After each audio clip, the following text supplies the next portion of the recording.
The welfare of the tower expert is here. The most noteworthy feature of the Aquaville version is the Space Module 8. It comes from Distant Beacon. There is also an internal archive room. There are a total of 3 halls. All displayed are various archives. Now we can finally supplement our worldview. That's right, that's what I thought originally. And then it's about fireproof, anti-theft, and windproof. This is too defensive, isn't it? I realized that something was wrong when I saw this. As expected. The correspondence and files of the new character Plotty are also not open. The surprise of seeing the archives disappeared in an instant. We can only wait for the official server to interpret it later. But these are still not difficult for me. If I don't have any information, then I can do the plot. Is the main storyline okay? And then he was harshly educated by reality. That's right, the main storyline is also stuck. I can't see any new plot. But repeated battles and defeats, repeated defeats and battles. That's the excellent quality of a tower expert. Xiao Feng finally found the hidden clue. That's the side task. Plotty can be seen in the Space Module 8. She told us that the heirs of Ida would reappear.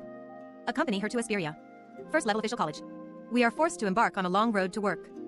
Actually, it's also out of curiosity. Since the decisive battle at the top of the tower, the sage goes missing, angle of clemency living in seclusion.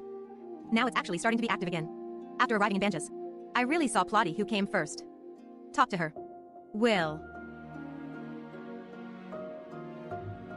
it must be the wrong way to open it. Try the conversation again. That's right, the branch line is also stuck. Undoubtedly, it is a test server.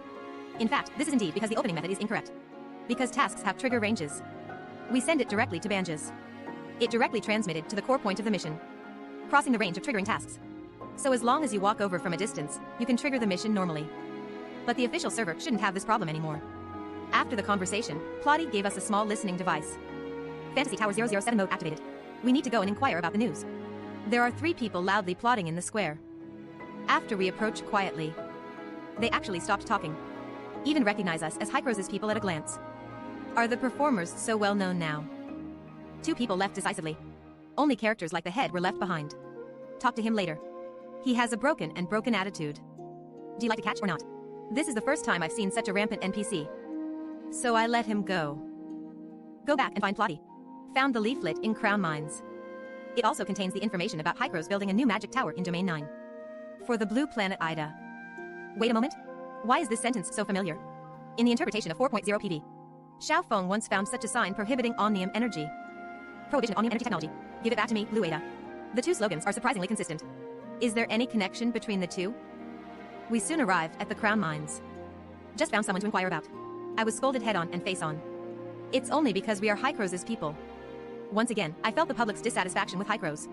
Next is interesting answer. Whatever the heirs of Ida is a hostile organization of Hycrose. Whatever it is citizens' duty to oppose the heirs of Ida, blah blah blah blah. It seems that the miner's consciousness is very good. We can only go back and find the hidden Plotty. Just installed a small eavesdropping device before leaving. Sure enough, those who speak so beautifully are all cunning. Soon the eavesdropper learned a different message.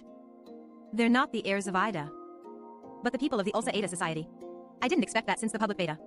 Asperia has a new force on the scene. Weiss Ida Association. If nothing unexpected happens, they are also against omnium energy. Plotty knows something about this organization. Weiss Ida advocates that there is no omnium energy. Advocating pure blue planet Ida star. Isn't that the slogan? Prohibition of omnium energy technology. Give it back to me, Blue Ada. And the time of Weiss Ida's association. It can be traced back to before the cataclysm. This also aligns with PV. 4.0. It will indeed be Asperia before the cataclysm. But this organization was suppressed by Hycrose by force. Banned their thoughts. To put it plainly, it means being eliminated. So we can expand our PV for 4.0 a bit. Claudia is the executor of Hycrose. So let's assume that the building belongs to Hagrid's side. At the beginning, the 3-knife man invited a girl to decipher the file. This means that the file does not belong to Hycrose, but it's information from other organizations. Masked women hired to steal files. Her employer is probably Weiss Ida Association. But this also raises a question. When the masked woman retreats, the billboard in the tunnel reads, "For the world to occur. Speak up for oneself." This slogan is more like that of the Ulsa Ada Association. Which organization does this building belong to? Or is it a public building? Although there is a stronghold of Hycrose in it. But the publicity outside was covered by Weiss Ida. I learned from Plotty. There is an endless stream of people supporting Weiss Ida's idea. Until now, there have been a large number of people against omnium energy. But they were all suppressed by Hycrose with force. Keep within controllable range. In order to obtain further information, we have another conversation with the miners. When we say we want to join the Ulsa Ada Society, he's not pretending anymore. Let's have a direct showdown. He is the contact person for the association. Good guy, the mine is indeed a hidden dragon and crouching tiger. After getting the correct secret code for the association, we know the location of the association. Surprisingly, it was on a sunken ship next to the mine. You know, it used to be the stronghold of the heirs of Aida's son. We just ended it all in one pot. Arriving at the abandoned ship, Plotty said there were 2 ways to the entrance. We need to act separately. Although Plotty is the rotation authorizer. But she's not just a technical type. It's still a military type. Proficient in infiltration warfare. So we agreed to split up and take action. Unexpectedly, we had a difficult start. Just as I entered, I was discovered. Also locked in the elevator shaft. At this time, Plotty on the other side has made progress. There are 2 kinds of dialogues on Plotty's side.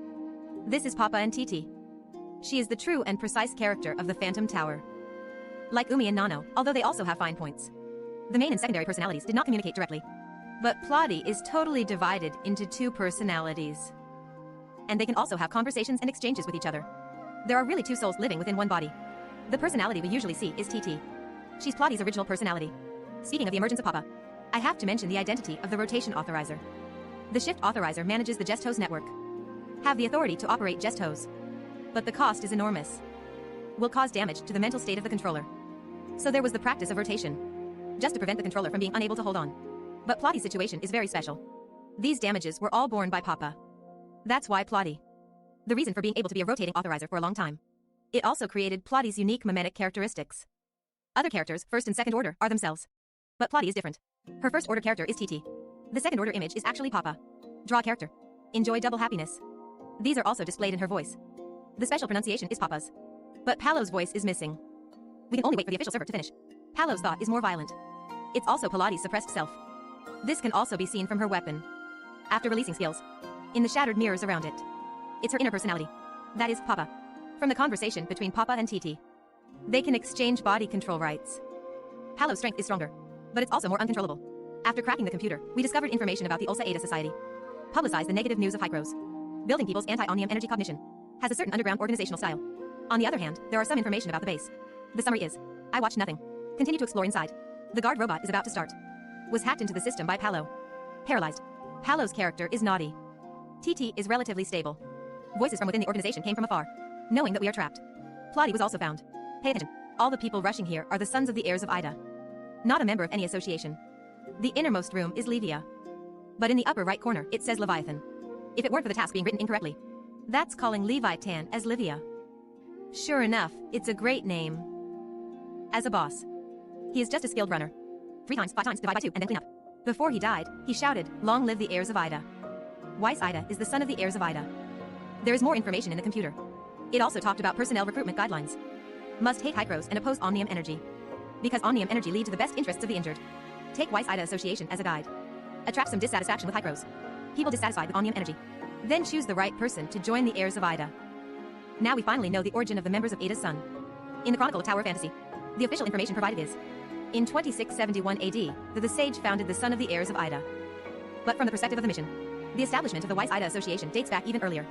But it's unclear whether they're the same organization or not. The ideological trend against Omnium Energy has existed since the Cataclysm. Then in the second time retracement, they are very likely troublemakers. The mysterious person mentioned by Frigg. Could it be Weiss Ida? You can see the difference in version 4.0. Plotty saved us after the battle. Explained the purpose of its establishment here. Is to recruit members for the son of the heirs of Ida. Plotty then proposed to visit the Tower of Fantasy. Then they arrived in the wilderness. Don't look at the Fantasy Tower area, it seems very dilapidated. But Yasha's Phantom Tower has been running well all along. Plotty also spoke about the heirs of Ida. As long as the Tower of Fantasy is still in operation. So there will be a continuous stream of people who maintain the color of Adonism. The son of the heirs of Ida can never be eliminated. Then the protagonist began to interrogate his soul again. Have you considered giving up Omnium Energy? At this time, Plotty fell into memory. That was before the Domain 9 Hao Dian was transformed into a magic tower. Evans personally came to find her. The purpose is to authorize the new Phantom Tower. We learned the truth about this world from their conversation. Those who advocate the use of Omnium Energy and those who oppose Omnium Energy never stop the struggle. Just after the Cataclysm, everyone has formed a consensus. Keep the current number of fantasy towers unchanged. Cannot add any more fantasy towers. But this balance was eventually broken. Evans uses Gray-Space Entity as an excuse. The plan for the new fantasy tower has been approved. This is also attractive to Plotty. The time when humanity stopped finally has a turning point to move forward. The purpose of Hycros' transformation of the new magic tower. Sure enough, it's still for the sake of seeking opportunities. She just didn't tell us about this memory. But it tells an example of how humans use fire. Fire is a disaster. At the same time, it is also a divine gift. Throughout history, there have been many legends about fire. It has caused many disasters in human history. But it also brought new life to humanity. Without fire, there would be no cooked food. Without fire, humans cannot drive away wild beasts. Without fire, one cannot keep warm and warm. If I ask you what is essential for survival in the wild, that must be how to obtain flames. Now the Omnium Energy is like fire. Human beings are still at a level where they have not yet mastered it. How does this resemble nuclear energy? Nuclear power plant leakage, nuclear power plant explosion. Everyone is aware of these hazards. But we also know that humanity cannot give up nuclear energy. This is human arrogance. To control forces that one cannot control themselves. Electricity is like this, and so is nuclear energy. Discovering new energy in the future will also be like this. Only in this way can technology progress. Only human civilization can continue to exist. And this is future humanism. This is another trend of thought before the cataclysm. The representative figure is Hygiata. The opposite idea of Waisida. Which one do you prefer? The protagonist is currently at the center of such a storm. On our journey, I have already been exposed to the collision of these two ideas. Perhaps the future will also be chosen by us personally for the future of this world. But that's probably the plot from a few years later. At this point, the branch line will be completed. This branch line can be considered as a small preview for 4.0, right? The collision between future humanism and Ulissa Adonism. If you were in that era, how would you choose? Alright, that's all for this issue. Follow Little Win to experience a different